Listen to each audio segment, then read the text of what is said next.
You can rest assured of your child's excellent performance when you register your child with Janan Schools, Bombo Kalule Campus and Kabalagala. Due to their firm educational background, we have the best facilities in both arts and sciences, fully updated to the latest sector standards, right from Senior 1 to Senior 6, in an environment that offers a chance to apply practical skills in all fields. That include a computer lab, introducing our students to the tech world, a well-organized science laboratory, a fully stocked library with all the essential books a student may need, a model farm to equip students with all the basic knowledge in agriculture, plus extra vocational skills. We promote co-curricular activities in sports like badminton, table tennis, basketball, volleyball, chess, and many more other activities. Register your child today at both campuses in Bombo Kalule and Kabalagala campus. For more information, contact us on the numbers below.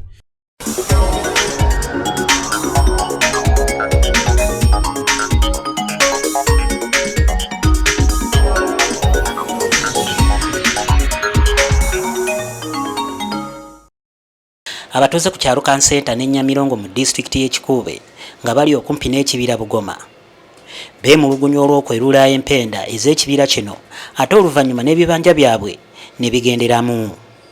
Mu mwaka gwa 2021 minisitule y'ebyettaka ng'eri wamu ne minisitule y'ebyamazzi ssaako n'ekitongole ekivunaanyizibwa ku by'ebibira ki National Forest Authority byakuba empenda eziraga ettaka ly'ekibira kino, kyokka n'okutuusa essaawa ya leero alipoota tennaba kufuluma. Kyokka ekyembi abatuuze ku kyalo Kansenta ne Nyamirongo mu disitulikiti y'Ekikuube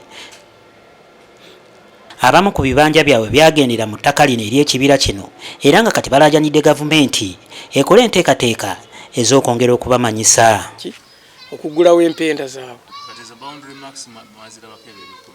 gyebiri. Abalala bapima nga bayingiranga mu ttaka ly'abantu ne batema ebitooke oba enimiro basangamu kasooli ne bamusaawa wansi. Ibire ekyo ngafu abakulu tetumanye byammwe bigenda mu maaso, naye twebuuza bayingirayo batya? Kibira kiri mu kugwawo. Basalaki empenda bwe twagezaako bagoberera baali balina emmundu ng'abasirikale we bali batuteeka ku gun points. Desire Nkurunziza ye ssentebe w'ekyalo Nyamirongo agamba nti yakasibwa emirundi egisoba mu 3 nga buli wagezaako okulwanira abantu naddala ku by'ekibira kino asibira mu kkomera. Si Bugoma eweddewo tumubire ebizibu byonna bye twabulidde wano ne wa pulezidenti tusobola okuba abavumu nekola ki netubimubuulira naye nga byebizibu bye tulina wano ku kyalo. Three times naye nga banvunaana omusango gwa kulwanirira ki kubanga nzonzooza andi bw'oba ogenzeeyo juzi bankwata kusooka bankwata n'abannamawulire twalina essimu zikuvinzi bibya bankwata n'abannamawulire ne tudduka ne bakuba n'amasasaana. Ssentebe ono tayawukana n'abatuuze abalala bagamba nti embeera gye balimu kati tebakyakkirizibwa yadde okusemberera okumpi n'ekibira kino. Tunayo enku, emiti y'okuzimba, emiguwa y'okusiba amayumba, enswa, zimanyi enswa, ebitiko n'ebirala bingi. Ng'abakyala abo bali bagenda okunoonyayo raw materials tuyita andi baali bafunayo these rattan canes enga.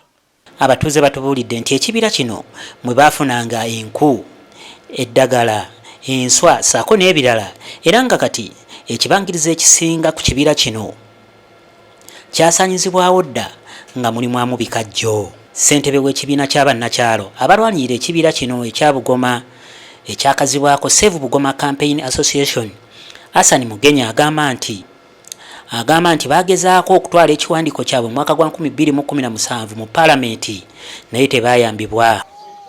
Tetukyasobola kuba na maanyi gagamba nti tulwanirira kibira wabula saba gavumenti twatandikawo kampiini ey'okusimba emiti ku mataka gaffe tuleme okusigalirawo.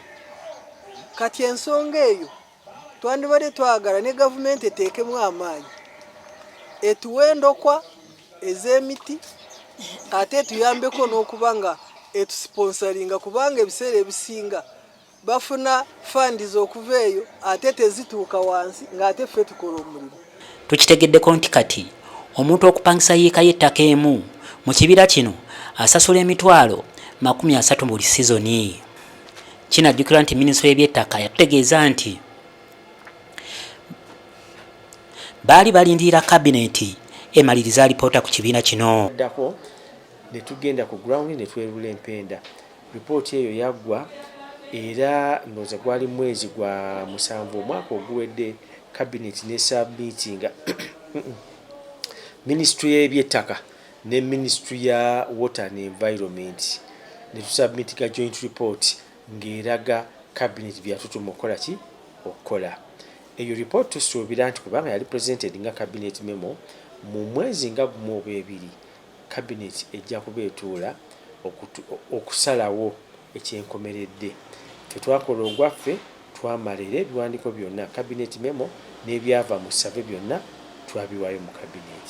Tulindiridde kinaava eyo okulaba ekinaddako.